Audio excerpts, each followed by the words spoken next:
Halo folks, welcome to RCK's Backyard as usual. Hari ini kita akan membahas tentang bagaimana memberikan servis lebih bagi Anda para pengemudi. Baik itu pengemudi offline maupun yang menggunakan aplikasi.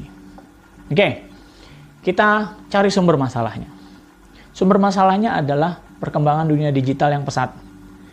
Dengan adanya dunia digital, semua orang bisa mengakses segala macam informasi. Salah satunya adalah memesan kendaraan yang akan kita gunakan untuk mentransport kita dari satu tempat ke tempat yang lain. Memesan orang yang mengantar barang, ya, atau mengantar kita sendiri. Oke? Lalu masalahnya ada di mana? Masalahnya ada di kemudahan akses. Kemudahan akses berarti semua orang mudah melaksanakannya. Oke, mudah melaksanakannya, bisa melakukannya, tapi belum tentu mahir. Nah, ini permasalahan yang timbul. Saat kita tidak mahir melakukan, kita akan dikalahkan oleh kompetisi. Kadang kompetisi itu bukan hanya dari orang lain, tapi dari dalam diri kita sendiri, bahwa kita tidak mau berkembang. Oke, saya kasih contoh. Ada beberapa hal yang menjadi dua sisi mata pisau dari dunia digital.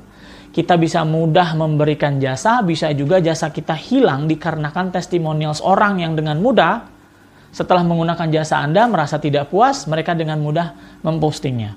Kalau mereka puas, mereka pun bisa memposting. Apalagi segala sesuatu yang di luar dari pengharapan, extraordinary. Bisa viral Anda, viral dalam hal baik. Oke?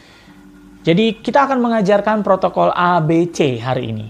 Apa itu protokol ABC? 3 protokol yang sebenarnya harusnya sudah menjadi satu kesatuan dalam delivery service. Ya, jasa mengantar. Oke? Mengantar barang maupun mengantar manusia. Protokolnya namanya protokol A, B, dan C. Protokol ABC. Protokol A.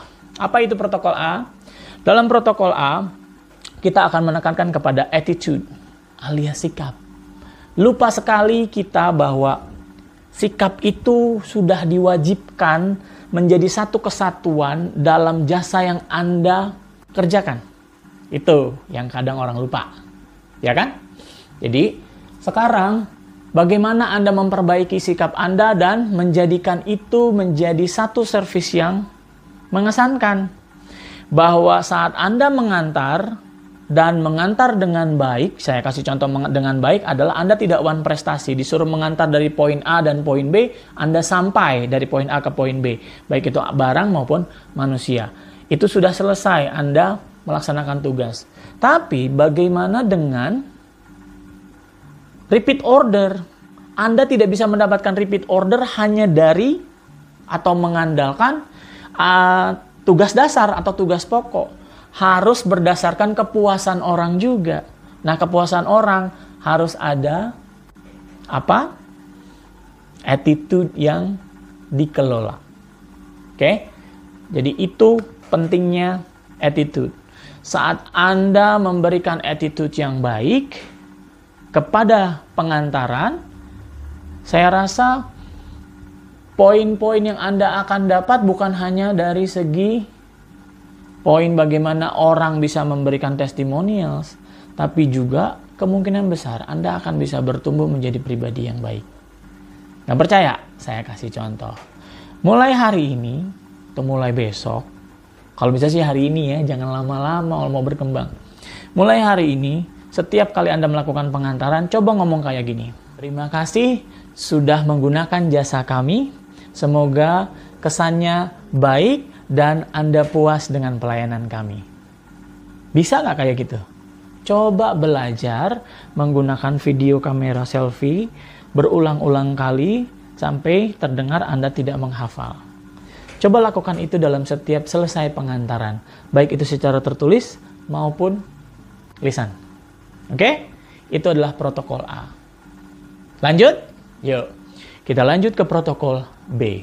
Dalam protokol B, kita sebut dengan boldness atau keberanian kita membuka percakapan saat kita melakukan pengantaran. Terutama buat teman-teman driver yang menggunakan kendaraan roda 4. Karena di situ ada ruang lingkup yang bisa kalian gunakan tanpa harus berteriak-teriak. Oke? Jadi, bagaimana kalian bisa membuka situasi dengan bagaimana membuat orang yang Anda antar itu klik atau happy berdasarkan situasi. Saya kasih contoh bagaimana Anda mendifferentiate situation. Saat Anda diberikan tugasan untuk mengantar dua konsumen. Yang pertama, Anda jemput dari pusat perbelanjaan. Yang kedua, Anda jemput dari pusat perkantoran. Dua-duanya bisa kita gunakan menggunakan icebreaker yang mirip. Saya kasih contoh saat seorang ibu masuk dari pusat perbelanjaan. Selamat siang Ibu, terima kasih sudah menggunakan jasa kami. Saat ini saya akan mengantar Ibu ke poin A. Apakah betul? Konfirmasi ya. Ya, itu pertama. Yang kedua, setelah jalan kurang lebih beberapa menit, Anda bisa membuka percakapan dengan, mohon maaf Ibu dari mall tadi, boleh saya tahu bagaimana situasi perdagangan di mall hari ini? Apakah sudah membaik? Kalau memang ternyata sudah membaik, mungkin ini menjadi sebuah kabar baik bagi kami, para driver, untuk bisa mendapatkan banyak penumpang. Itu. Ya nggak? Oke. Lalu gimana kalau dari perkantoran? Yuk, kita bedah dulu dari perkantoran. Contoh misalnya kalau dari perkantoran, Anda menerima penumpang seorang bapak-bapak, ya, pegawai kantoran.